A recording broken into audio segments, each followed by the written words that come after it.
Hello mga pangga. So today is Saturday at may football training yung anak ko. Most of the time, yung anak ko nakisakay sa mga kasamahan niya. Pero ngayon, gusto ko na ako ang maghatid at manood ako sa kanya. Kaya madalian yung morning namin kasi late kami nagising today. Mabuti na lang nakakain ng breakfast yung anak ko before kami aalis. At ako doon ako maghanap ng pagkain ko. Kaya toothbrush na lang tayo kahit walang kain. Bakit, men? Yung anak ko lagi kong tinatawag kasi cellphone ng cellphone. Wala na kaming oras, na stress na ako dito talaga. Sige na, 15 minutos biskal dra. Bakit, men? Saan ang telepon din? Kuman! Ano?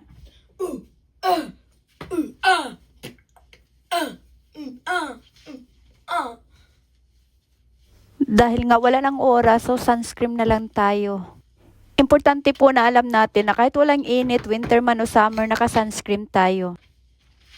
Huwag niyo nang intindihin yung damit kasi maraming labahin at marami tayong nalabahan na damit yan nakahang. Itong anak ko, sobrang tagal talaga yan mag-brush ng teeth. Minsan naabot yan ng 1 hour. Isa sa dahilan na mumuti ng buhok. So ngayon, it's Saturday. So, time for me and for my boy. Lalabas kami ngayon. At ito nga, dito na kami sa bus. Ngayon, cellphone lang yan ng cellphone. At kung nakikita niyo madilim kasi nasa tunnel kami ngayon, yung bus dumaan. Dahil nahiya na nga ako na lagi siyang nakisakay sa mga kasamahan niya sa football training, kaya today talagang nag-decide ako na ako maghatid sa kanya at ako na din ang sasama talaga sa kanya at para din makapanood ako. At sinabi ko sa kanya na after football training niya, lalabas kami, punta kami ng mall at kakain ng dinner. Sabi ko sa kanya, kaya sinamahan ko na lang siya.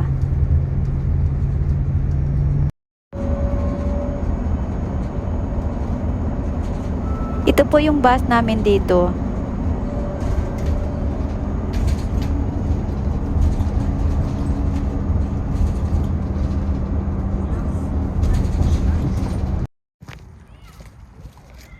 Ada pilih ya.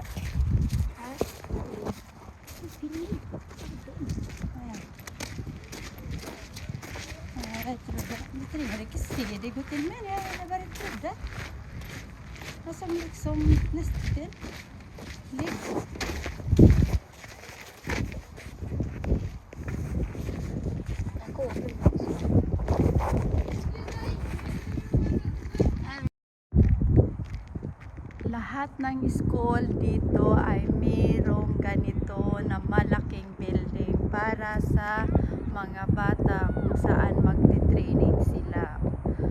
So mga football, handball, or kahit anong activities dito. So yun po yung maganda kasi yung government talagang nagbibigay ng pera para sa budget ng ganito sa bawat school. Yan. Sobrang laki po nito. Yung anak ko nandun sa baba. Naghihintay kasi hindi pa open yung training. May football sila ngayon.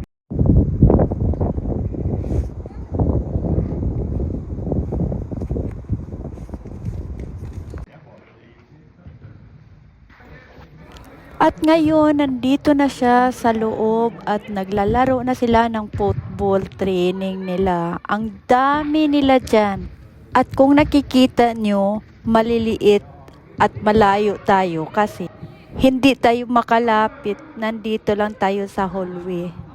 Wala kasing area na upuan doon malapit. Kaya dito lang ako sa hallway. Baka mapano pa ako sa bola. Kaya hindi na din ako lumapit para hindi ako makita na kumukuha ng video.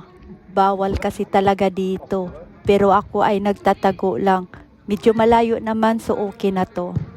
So hindi din ako nakikita sa mga trainer. Kaya okay to, hindi na ako nakikita. At wala silang alam na kumukuha ako ng video nila. Bawal kasi talaga dito kumuha ng mga video pag hindi ka nag-ask ng permission. Pero ako ay talagang nagmatigas. Malayo naman, hindi masyadong makikita nila. Okay lang to. Kaya kung nakikita nyo mo sa mga video ko or mga post ko ay wala masyadong ibang tao. Kasi nag-iingat po ako dito Baka kasi mapulis ako dito. Hindi